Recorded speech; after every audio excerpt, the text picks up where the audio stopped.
देखो, हम लोग जो पढ़ने जा रहे हैं वो आज एक्सपेंडिचर्स पढ़ने जा रहे हैं, ठीक है ना। इसमें 3 तरीके के खर्चे होते हैं हमारे, कैपिटल, रेवेन्यू और डिफरेंट रेवेन्यू। ये इन दोनों में डिफरेंस क्या है ये पता होना चाहिए हमें। सबसे पहले ये देखो, अगर मैं ये बात करूं किसी भी कंपनी में, अगर हम देखो, अगर अपने घर की बात करें तो उसमें हम बहुत सारे खर्चे करते हैं कि नहीं करते हैं। मान लीजिए हम रेंट के घर पे रह रहे हैं, तो हमारे बहुत सारे खर्चे उस घर में हो रहे होंगे। हमारे घर में क्या क्या खर्चा होता है? एक हमारे राशन का खर्चा, ठीक है ना, जो हम घर का खाना पीना खाते हैं उसका। कपड़े पहनने का खर्चा, ठीक है ना, कपड़े लाना ये लाना, ठीक है ना। रेंट दे रहे हैं घर का, उसका खर्चा। इलेक्ट्रिसिटी के बिल दे रहे हैं, वो भी खर्चा है। हम फर्नीचर खरीद के लेकर आए, वो भी खर्चा है। हम गाड़ी खरीद के लेकर आए, वो भी खर्चा है। हम कोई एसी खरीद के लेकर आए, मशीन खरीद के लेकर आए, वो भी खर्चा है। उसी तरीके से कंपनी में भी होता है। कंपनी में मतलब कौन कौन से खर्चे हो सकते हैं? देखो, बहुत सारे खर्चे होते हैं, ठीक है ना। रेंट दिया शोरूम का, वो भी खर्चा है। सैलरी दे रहे हैं एम्प्लॉय को, वो भी खर्चा है। कंपनी मशीनरी कोई खरीद के लेकर आए, वो भी एक एक्सपेंसिव है। और कौन कौन से खर्चे कर सकती है बताओ भाई? किस मार्कर खरीद के लेकर आई, या पेन खरीद के लेकर आई, या कोई भी ऐसी चीज खरीद के लेकर आ रही है जो आपकी कंपनी में इस्तेमाल होगी, तो वो आपके डिफरेंट डिफरेंट टाइप ऑफ खर्चे होते हैं। लेकिन उनमें से कुछ खर्चे जो होते हैं वो कैपिटल एक्सपेंडिचर होते हैं, कुछ रेवेन्यू होते हैं और कुछ डेफर्ड रेवेन्यू होते हैं। एक चीज ध्यान रखना, जिस खर्चे को मैं बोल दूंगा कि वो कैपिटल एक्सपेंडिचर है, इसका मतलब है वो एसेट्स है, वो बैलेंस शीट में आएंगे। बैलेंस शीट में आएंगे एसेट साइड। अगर हमने ये आइडेंटिफाई कर लिया, ये खर्चा, अगर मैंने बोला ये कैपिटल एक्सपेंडिचर है, क्या है? कैपिटल एक्सपेंडिचर है, तो इसका मतलब है वो एसेट है हमारी, और एसेट साइड में आएंगे। अगर कोई खर्चा रेवेन्यू एक्सपेंडिचर है, वो कहां आएगा? प्रॉफिट एंड लॉस में, प्रॉफिट और लॉस अकाउंट में, ठीक है। और अगर कोई डेफर्ड रेवेन्यू एक्सपेंडिचर है, तो वो कुछ तो आएगा एसेट साइड में, बैलेंस शीट में मतलब, और कुछ आएगा प्रॉफिट एंड लॉस। ये इसका डिफरेंस है। मतलब अगर आपको नहीं पता, अगर आपको ये नहीं पता कि ये खर्चा क्या है, ये कैपिटल एक्सपेंडिचर है या रेवेन्यू एक्सपेंडिचर है, तो हो सकता है आप कोई खर्चे को मानो कैपिटल एक्सपेंडिचर और रेवेन्यू एक्सपेंडिचर, और उसे एसेट में दिखा दो, बैलेंस शीट में दिखा दो, जो कि बैलेंस शीट में नहीं दिखना चाहिए, वो प्रॉफिट एंड लॉस में दिखना चाहिए। तो आपको ये पता होना चाहिए, इसलिए हम लोग इस चैप्टर को पढ़ रहे हैं। इस चैप्टर से हमें ये आंसर मिलेगा, कौन सा खर्चा हमारा कैपिटल नेचर का है, कौन सा खर्चा रेवेन्यू नेचर का, कौन सा खर्चा डेफर्ड रेवेन्यू का है। पहला पॉइंट इसमें से, जिस खर्चे को, मतलब तो खर्चे का नेचर पकड़ो, जिस खर्चे के नेचर में और चीज नजर आएगी। जिस खर्चे से होने वाला फायदा, बेनिफिट, जिस खर्चे से होने वाला बेनिफिट मोर देन 1 ईयर, कितने साल? जैसे आपने आज कोई खर्चा करा और उससे होने वाला फायदा काफी सालों तक मिल रहा है, वो खर्चा क्या होगा हमारा? Capital expenditure.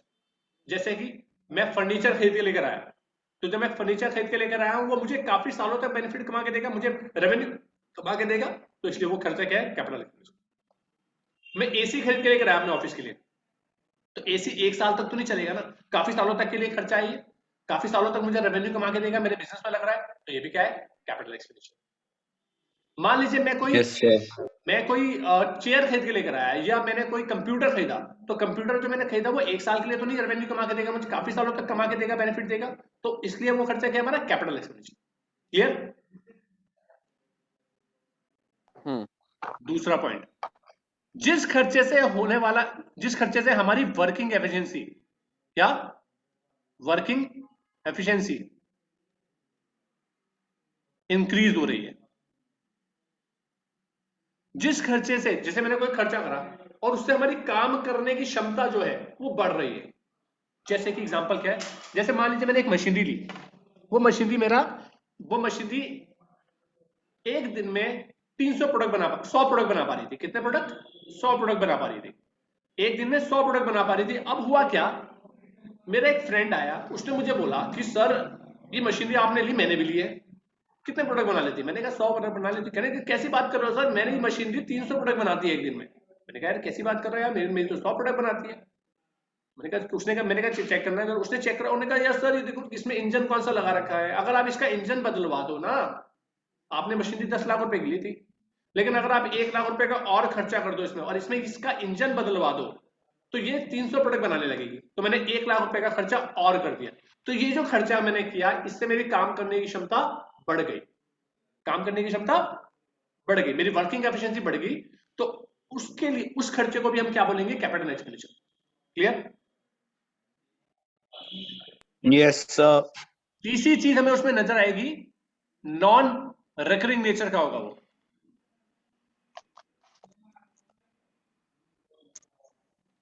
ठीक है, नॉन रिकरिंग नेचर का होगा, मतलब बार बार नहीं होता, एक बार कर दिया 5 साल के लिए 6 साल के लिए छुट्टी, बार बार नहीं करते आपकी, हर महीने 2 महीने 3 महीने में कर ये देगा। रिपीट नहीं होता ना? रिपीट नहीं होता, बार बार नहीं होता, एक बार कर दिया काफी सालों के लिए छुट्टी, फिर उसके बाद 3-4 साल 5 साल के बाद करेंगे इस खर्चे को, ऐसे खर्चे को। जैसे आपने फर्नीचर खरीद लिया आज, तो क्या आप एक, ये तो नहीं कि 6-7 महीने के लिए खरीदोगे फर्नीचर को, फर्नीचर खरीद लिया, अब जो उसे चेंज होने में, बदलाव होने में 4-5 साल लग जाते हैं, 5-6 साल के बाद करोगे, तो ये खर्चे रिपीट जल्दी नहीं होते, रिकरिंग नेचर के नहीं होते, कि बार बार हो रहे हैं। तो ऐसे खर्चे जिनके अंदर ये वाला, ये कैरेक्टरिस्टिक्स मिलेगी, या तो ये वाली मिल जाए, या ये मिल जाए, या ये मिल जाए, तीनों मिल जाए, तो आपका वो खर्चा जो होगा वो कैपिटल एसेट्स के लिए, वो कैपिटल एक्सपेंडिचर के लाएगा। क्लियर? और वो एसेट में जाएगा, मतलब अगर आप कोई भी फिक्स एसेट खरीद रहे हो, कोई भी एसेट खरीद रहे हो, तो वो आपकी कैपिटल एक्सपेंडिचर के लाता। बड़ा सिंपल है। अगर मैं इसको सिंपल सी बात करूं, अगर मैं अब रेवेन्यू की बात करूं, तो बस इसका जस्ट अपोजिट, इसकी अपोजिट कैरेक्टरिस्टिक्स होगी, जिससे होने वाला बेनिफिट, जिस खर्चे से होने वाला बेनिफिट लेस देन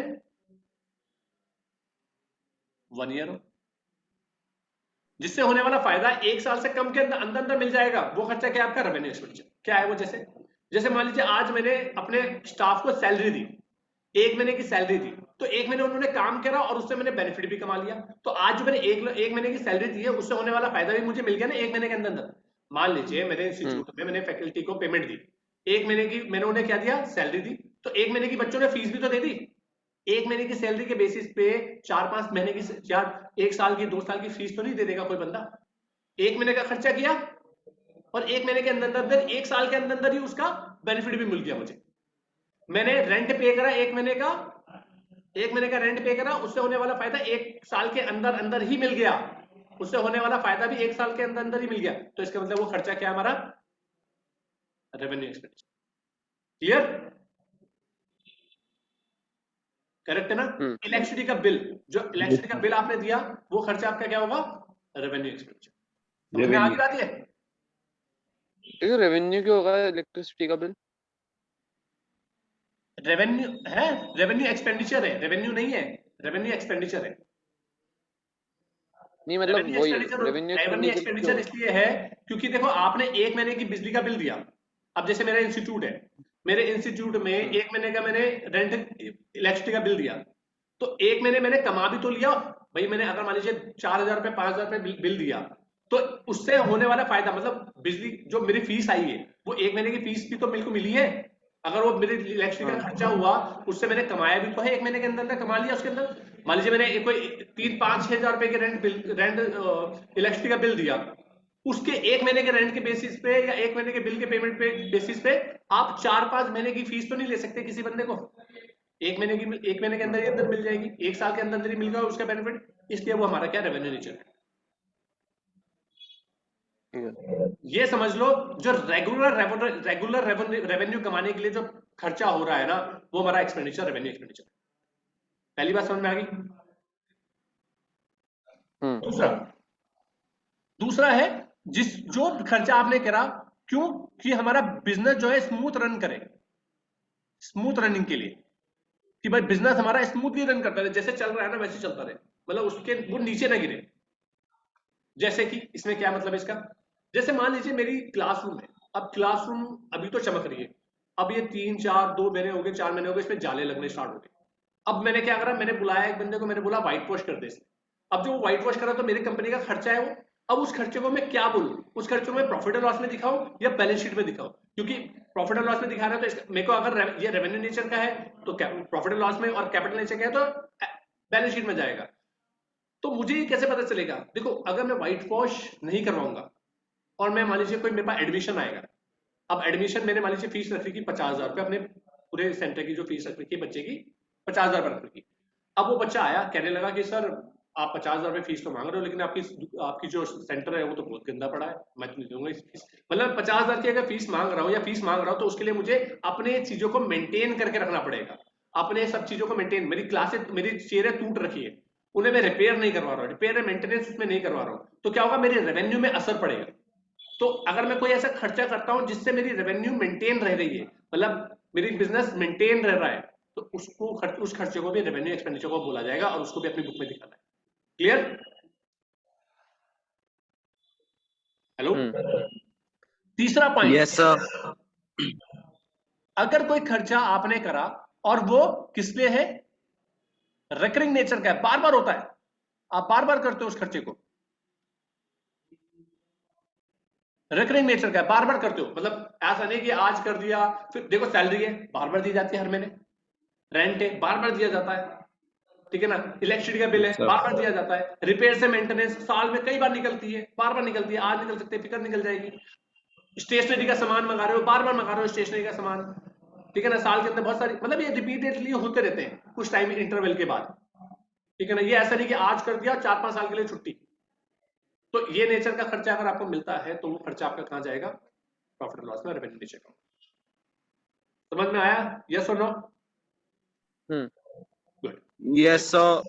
नाउ अब मैं कुछ क्वेश्चन पूछता हूं, आप मुझे बताओ, मैंने सैलरी दी, क्या खर्चा? सर क्या? मैंने सैलरी दी, सैलरी दी, क्या खर्चा? Revenue expenditure. मैंने सैलरी दी किसी को, तो क्या खर्चा? Revenue expenditure, revenue expenditure. Revenue expenditure, okay. मैंने किसी को रेंट दिया, क्या खर्चा? रेवेन्यू। वेरी गुड, ठीक है ना। मैंने किसी को, मैंने बिल्डिंग खरीदी, क्या खर्चा? Capital expenditure. Capital expenditure. मैंने इलेक्ट्रिसिटी का बिल दिया, क्या खर्चा? Revenue expenditure. Revenue expenditure. मैंने मशीनरी खरीदी कोई, क्या खर्चा? कैपिटल। कैपिटल। हाँ, कैपिटल एक्सपेंडिचर, ठीक है, करेक्ट है ना। मैंने मोबाइल खरीदा, क्या खर्चा? कंपनी के लिए, कैपिटल। वेरी गुड, ठीक है ना, हाँ कैपिटल ही है। वेरी गुड, ठीक है ना। अब मुझे एक चीज बताओ, मैंने व्हाइट वॉश करवाई, क्या खर्चा? Revenue. White wash, sir white wash sir capital. Capital expenditure, very good, ठीक है ना। अब मुझे एक बताओ कि मैंने एक बिल्डिंग खरीदी, ठीक है, क्या खर्चा? कैपिटल। कैपिटल। और खरीदते साथ ही, सॉरी कैपिटल, और खरीदते साथ ही मैंने उसमें क्या करवाया, थोड़ा सा काम करवाया, मतलब व्हाइट वॉश करवाई, क्या करवाया? White wash. White wash. तो क्या खर्चा? व्हाइट वॉश का खर्चा क्या है? Revenue expenditure. रेवेन्यू एक्सपेंडिचर नहीं, कैपिटल।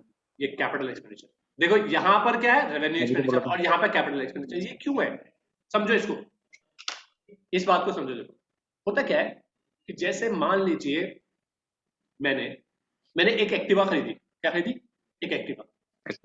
एक्टिवा को मैं खरीद के, मैंने जैसे वो खरीदा, वो एक्टिवा मैंने एक एक्टिवा खरीदी मैंने, और जो मैंने एक्टिवा खरीदी है वो 60,000 की खरीदी। कितने की? 60,000। हाँ, उसने मुझे बोला सर इसमें एसेसरीज वगैरह लगानी है, क्या लगा दूं? मैंने कहा लगा दे भाई, इसमें 5,000 रुपये खर्चा, बोल कर 5,000 रुपये लूंगा, तो एसेसरीज लगा दी उसने। मैंने कहा ठीक है, 5,000 रुपये खर्चा ही कर दिया। उसने बोला, फिर उसके बाद क्या हुआ, मेरे को गाड़ी चलानी नहीं आती। हुआ क्या, गाड़ी हमें चलानी नहीं आती।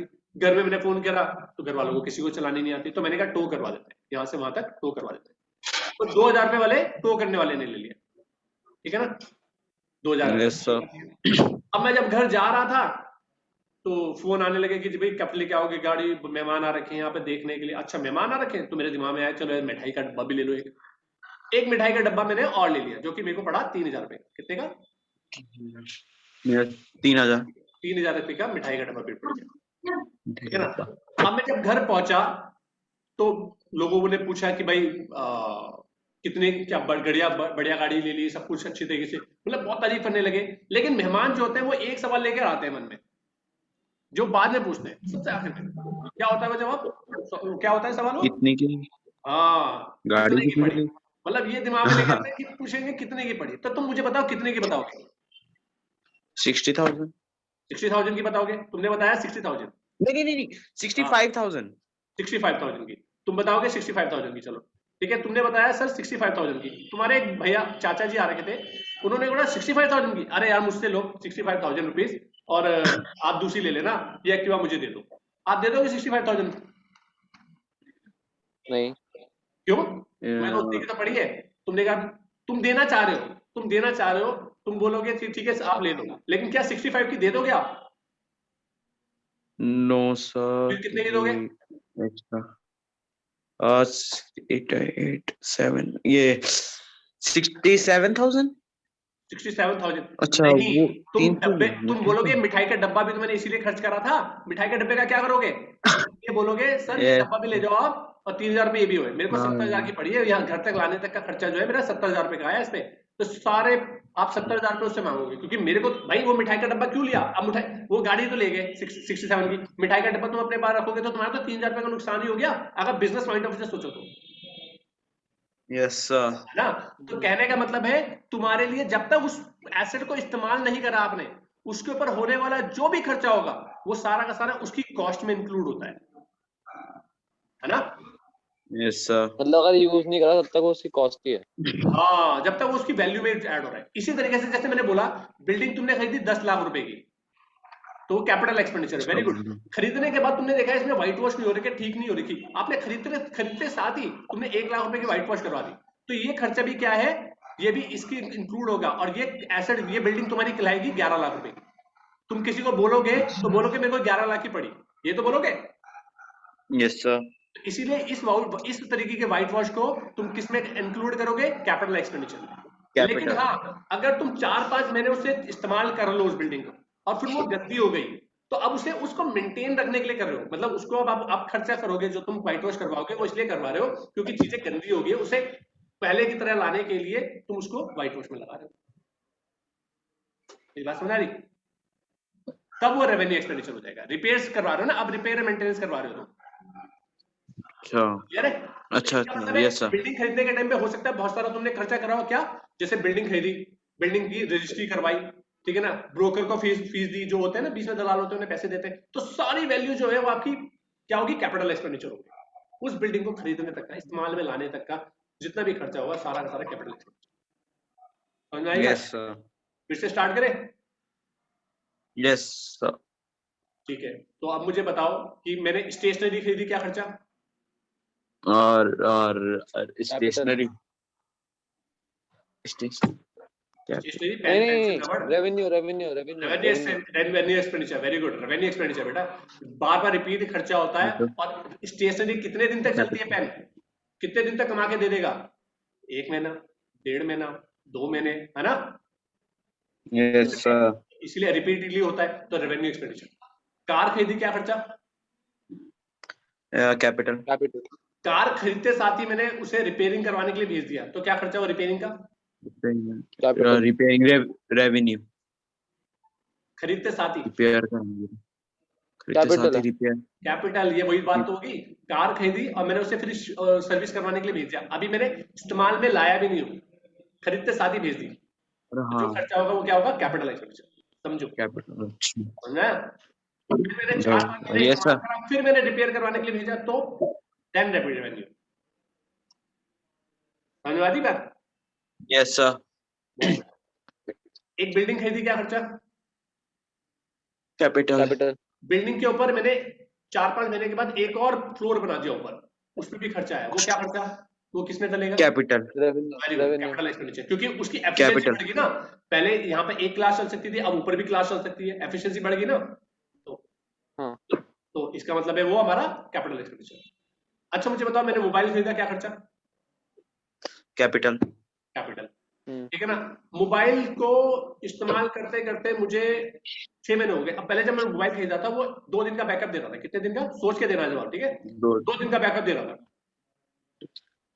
अब उसे 6 महीने टाइम हो गया, 6 महीने के टाइम के बाद क्या हुआ, मैंने उस मोबाइल को दुकानदार पे ले गया, मैंने कहा भाई सर इसमें बता दो जरा, ये मोबाइल क्यों नहीं मेरा मोबाइल 2 घंटे का बैकअप दे रहा है, अब ये दो दिन का देता था, 2 घंटे का दे रहा है। उसने देखा, उसने कहा सर इसकी ना बैटरी ना खराब हो गई, इसकी बैटरी होगी खराब, इसमें होने वाले, बल्कि अभी थोड़े दिनों में बिल्कुल ही नहीं चलेगा, आप इसमें चेंज करवा लो। तो मैंने बैटरी उसकी निकाली, अभी तो 2 घंटे का दे रहा था, मैंने बैटरी निकाली और उसमें फिर नई बैटरी लगा दी। तो ये नई बैटरी का जो खर्चा है ये क्या? नहीं बेटे रेवेन्यू फिर लगाने के बाद कैपिटल क्या हुआ, 2 दिन का बैकअप देने लगा फिर से, पहले 2 घंटे का कैपिटल देना, अब 2 दिन का देने लगा। सर कैपिटल रेवेन्यू क्यों? नहीं रेवेन्यू क्यों? होगा। रेवेन्यू क्यों? कैपिटल क्यों? सर कैपिटल इसलिए क्योंकि वो अब जैसे पहले था वैसा हो जाएगा और वो चलेगा हाँ, कैपिटल इसलिए नहीं आगे होगा तक और क्योंकि वो आपने यूज कर लिया ना।